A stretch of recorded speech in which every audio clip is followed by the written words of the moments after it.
Darius Gibbs, Malcolm Riley, Chris Thomas, and head coach Mike Davis. Coach, you can open up with a statement. We'll take questions. Well, I'm really proud of our basketball team. When Darius Gibbs was named most valuable player, he gave his award to Malcolm Riley, and that's really, really huge.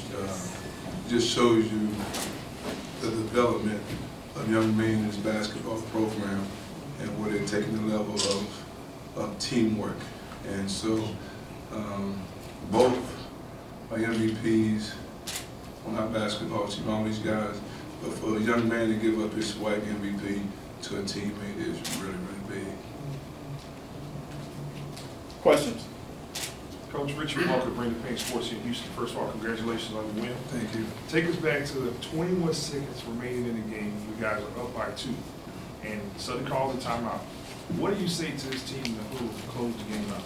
Well, Coach Marshall is our defensive coach, and I don't mess with the defense. As I said last night, I didn't handle the defense, and he make the adjustments, he make the calls.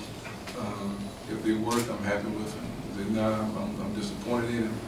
But he's the best. I said it last night, the best in the country.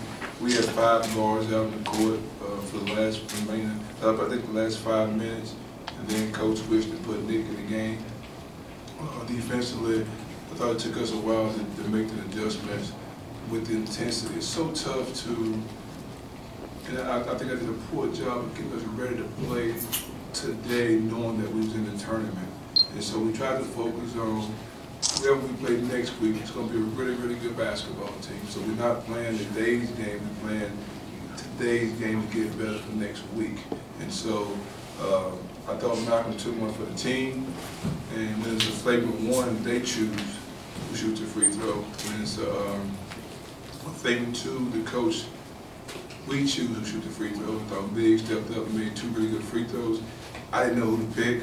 I was going to go with Darius, I was going to go with Biggs, and I was kind of wavering when Darius pointed at Biggs, and Biggs pointed at himself, and he went and made 2 really big free throws. Coach Charles Bishop inside the HBCU Sports Lab. Another night, Malcolm Riley, last night 23-11, tonight 18-10. Talk a little bit more about, everybody knows about your guard play, but talk about Malcolm's play this tournament. Well, back in October, when I tried to play Malcolm at the forward spot, he wanted to play the guard spot. And so we fought for up until probably January. And now he's accepting and embracing that role as being a forward. He's a really good shooter against bigger guys, because it's hard for bigger guys to kind of play me. And offensively, he's really good on the offensive glass. He rebounded basketball well. He's probably our best rebounder. Chris Thomas was our best rebounder. He took a leave of absence. He was allergic to the paint. So, but I'm really proud of this basketball team. All these guys here and the guys in the locker room. It took a commitment this year that no one would understand, knowing that we had only 1 home game out of 15 games. 15, we had 1 home game. And so when you show your team the schedule, they look at it and they know that you have to prepare. You can't wait to December to prepare, you have to prepare immediately. And unfortunately, it took the Gonzaga game for us to realize that we have to come out and play every possession and become a really good basketball team. Malcolm, cut, is it just a precaution there with the bandage, or what's going on there? It's a deep cut. I gotta go get stitches right now. I'm gonna be good. You know, I just took one for the team, like you said, and my teammates did it. They got it done. Teamwork is the dream work. Darius, what do you think? What's going through your head when you see that play kind of unfold? I was kind of scared because I seen him get up and I seen a bunch of blood. So I was just hoping he was okay because he's my teammate and we fight for each other. Malcolm, can you tell us what you recall about that play? It was a big possession right there. I seen Biggs get the steal and I just took off. And then once I took off, I seen I had an opening. I went up for the layup and he kind of just closed on me. But I know we got good players and the refs made the right decision and Biggs made 2 big free throws. And then that put us up and then we went down there and made a stop and we got it done. Did you think it was a dirty play? It was kind of, it was dirty, but it's all part of the game, you know. It's comes like that. It comes and goes. So I just took him for the team. Mike, the Southern coach said that he feels like that the women's brawl kind of influenced that call. What's your take on that, or how do you kind of respond to that? Well, I just didn't want us to respond the way that game ended.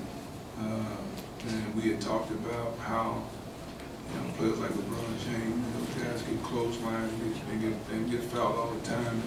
They understand their value to their basketball team, and they just step back, go shoot the free throws, and continue to play. I thought he went for the ball, and then all of a sudden he realized that he didn't want to get it up. He didn't want the level to be made to be an and one, and he grabbed him, and Malcolm was jumping. Sometimes it could be a collision to where it looks really, really, really bad. And I know Coach Banks, his son wouldn't do anything now to hurt us. But once he went up and he took Malcolm, he just took him to the floor, and it really looked bad. So it was a flagrant two just by how it looked. But for his mind goes and what he was trying to do, he was trying to do like any other basketball player, prevent the three-point play.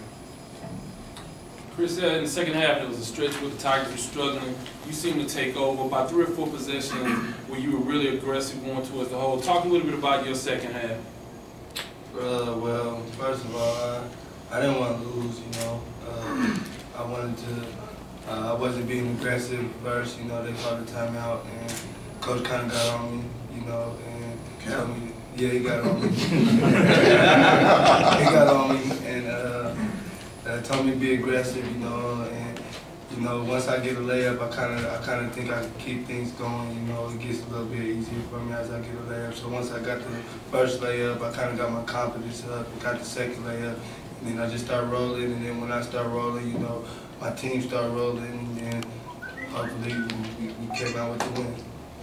Mike, your slogan this year is "Be Legendary." Now that you've won the regular season and the conference tournament, how much will you talk about making history going forward for your opportunity this week?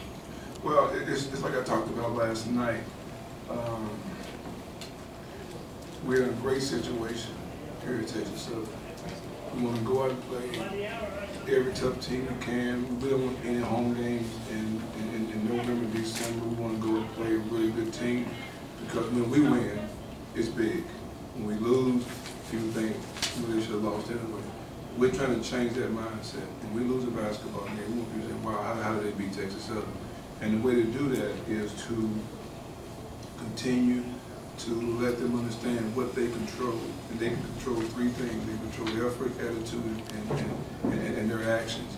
And the way we their action, the way they responded to the hard foul was just an example of where we're trying to take our program to when something like that happens. It's important that we go next week. I thought last year we was happy about being in the tournament and everybody was excited when we went there. We just kind of celebrated being there. This year, I'm not saying we're going to win, but we're going to go and play really good basketball. We're going to compete at the highest level. We prepared ourselves from day one for this opportunity. And so we want to be able to one day, and like I said again, I told you last night, that it took 15 years. When the guy invented sliced bread, it took 15 years for people to start buying it.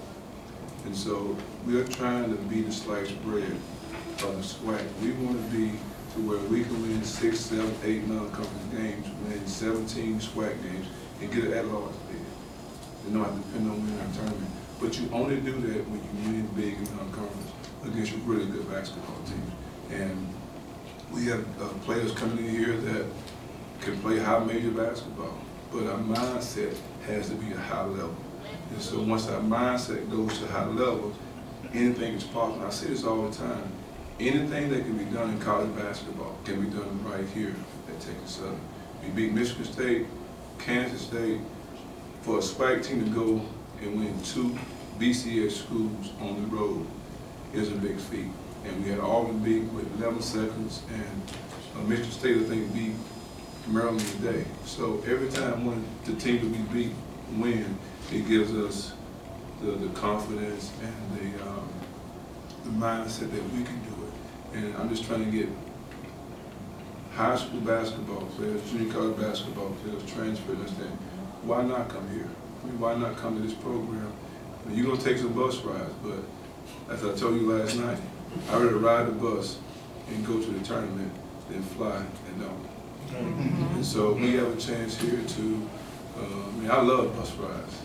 And we have a chance here to do something really, really, really special. But we have to continue, we have to keep our momentum going. And the only way you keep your momentum going is continue to bring in players like this that we have now. Coach, talk about the versatility of the way the team plays. Yesterday was more up and down, you scored 90 points.